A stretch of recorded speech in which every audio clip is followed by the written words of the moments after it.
we proudly present Van Buren's Presidency and Defeat, starring Andrew Jackson, Martin Van Buren, The Whigs, Election Announcer, Farmer, The New Yorker, The Congressman, The Northerners.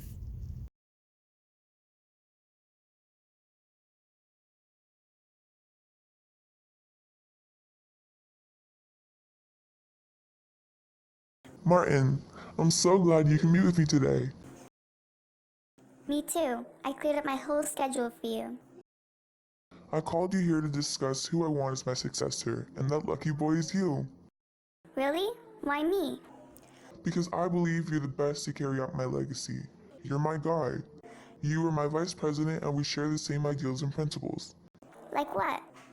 We want to limit the federal government's power, strengthen state power, and protect citizens from the government.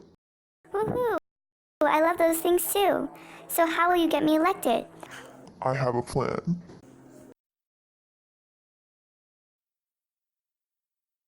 You must vote for him. He has all the same ideals and will lead this country better than I ever could. Think of all the things he will get done to continue my legacy. I can serve a third term through him. Vote for him.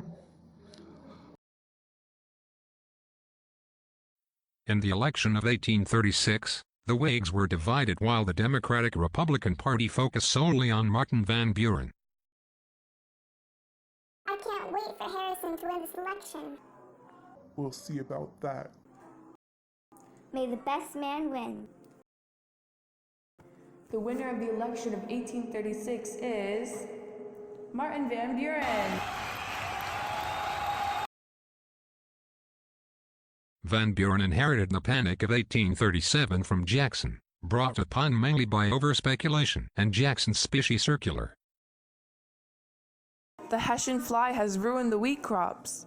Grain prices are too high. We were forced to ravage warehouses to steal flour barrels. Do something! But I just got into office. This all started before I was even president.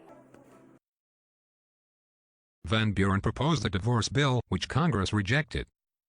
After this, he passed the Independent Treasury Act, which demanded for federal funds to be placed in other treasuries than private banks. I don't know what to do. How about expanding the bank credit? No. What about higher tariffs? No. Subsidized for internal improvement? No. I don't want any mixture of the government and the economy. Look what's happened. I want the opposite. I'm going to propose a divorce bill. No more governmental or economic interactions. That's why this crisis is happening anyway. All the surplus government money will go into city banks. No, that will collapse our finances. How about an independent treasury act? Fine, but it won't do anything. During rebellions in Canada, Van Buren stayed neutral, angering the population. Americans felt that he was submitting to slaveholding demands by staying neutral.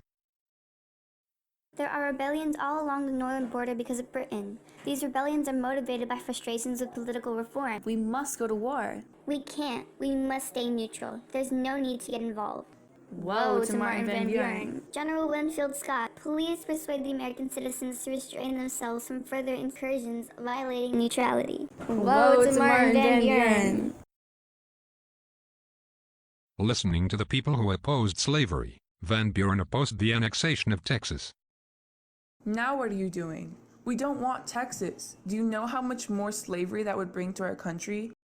You should oppose slavery. You're right. I'll block the annexation of Texas because it assuredly would add to slave territory and it might bring war with Mexico.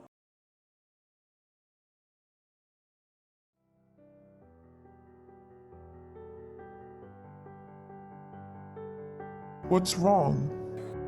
Everything's going wrong. Everyone hates me all for a series of misfortunes that I can't control. I don't understand. How can this all be happening? You're practically me. But am I simply you without your popularity? I've inherited all of your enemies, but in addition to them, I've gained the hatred of the people. LOL, sucks to suck.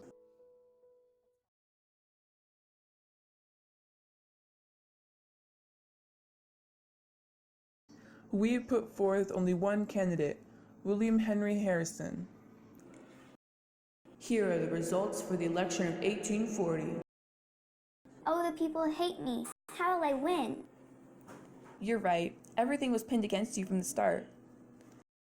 You were elected right at the start of the panic, and so much more events occurred during your time that you could not control.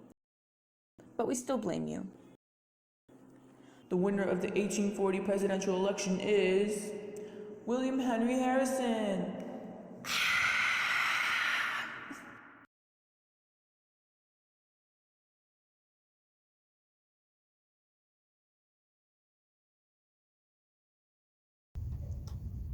Wow.